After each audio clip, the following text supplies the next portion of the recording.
Chapter 6. The Odyssey. Odysseus returns to Ithaca. He receives guidance from Athena and meets his son Telemachus.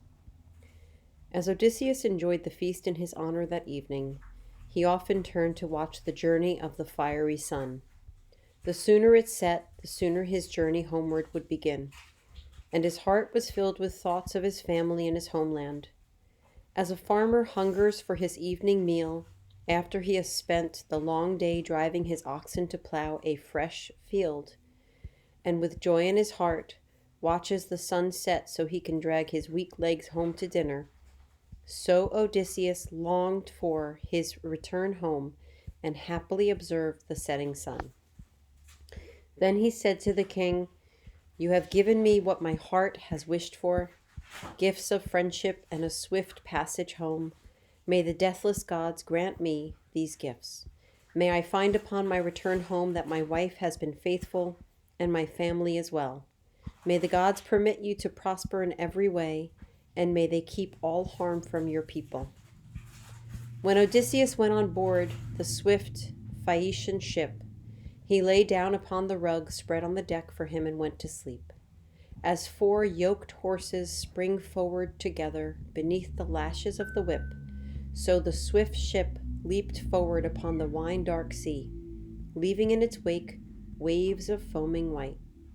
The ship moved so quickly that even a hawk could not have kept up with it. Odysseus, who was the equal of the gods in council and who had endured countless trials, both in the war with Troy and in his wanderings upon the salt sea, slept peacefully at last, confident that he would return home safely and soon. However, with anger in his heart, the Lord of the Sea confronted the Lord of Olympus. "I was kind enough, brother, to honor your promise that Odysseus would return home," Poseidon complained. "Yet for all the suffering that he has endured, Odysseus has landed in Ithaca with more bronze, gold, and other gifts than he ever earned for himself in the war with Troy. How will the deathless gods continue to honor me when my own people, the Phaeacians of the long oars, show so little respect for my wishes?" Zeus replied, "The gods would never dishonor you, for you are the oldest and best of the immortals. You should feel free to punish any mortal who dishonors you." "I would have done so," the earth shaker confessed, "but I did not wish to anger you. On its return voyage, I would like to strike the ship that has taken Odysseus to Ithaca and then remove the city from the coast so that the Phaeacians never again will be able to transport strangers across the wine-dark sea." "Then do so," the Lord of Black Clouds responded. "When the Phaeacians gather by the shore to welcome their sailors home, turn the swift ship to stone as it approaches the harbor, and raise a ring of mountains around their fair city." So it came to pass that the Phaeacians of the long oars, famous for their swift black ships, became a landlocked people, and Poseidon finally put aside his anger against the long-suffering Odysseus. When Odysseus awoke, he stood upon the soil of Ithaca, but he did not recognize his homeland. Athena had shrouded the country in mist so that she could talk with him before he proceeded on his way. "Surely I must be the most unfortunate of men," Odysseus exclaimed. "What land have I come to this time? Are the people who live here wild and without welcome? Or do they befriend the stranger in their midst and honor the deathless gods? What should I do with my possessions, and where should I go myself?" As he walked this way and that along the shore of the loud-sounding sea, the bright-eyed goddess approached him in the form of a well-born young shepherd. Odysseus greeted her warmly and asked what land this was. Athena replied, "If you do not know where you are, either you must be a foolish person, or you hail from some distant land, for even the horse-taming Trojans have heard of Ithaca." Odysseus, man of many schemes, responded with a long, false tale of how he had just arrived from his native land of Crete. When he finished his story, the goddess of the flashing eyes smiled and put her hand on his arm. Transforming herself into a beautiful woman, she said, "Only the cleverest among the deathless gods can surpass your ability to scheme and to deceive. You are a shrewd and daring man, and such a lover of misleading fabrications that you continue to create them even when you have returned to your homeland. But let us talk of other matters," Athena continued. "I am very surprised that you did not know me when you saw me, especially since I am always by your side and protect you whenever you are in danger. Did I not make all the Phaeacians love you?" Odysseus replied, "Goddess, it is hard for any mortal to recognize you, for you appear in whatever guise you choose.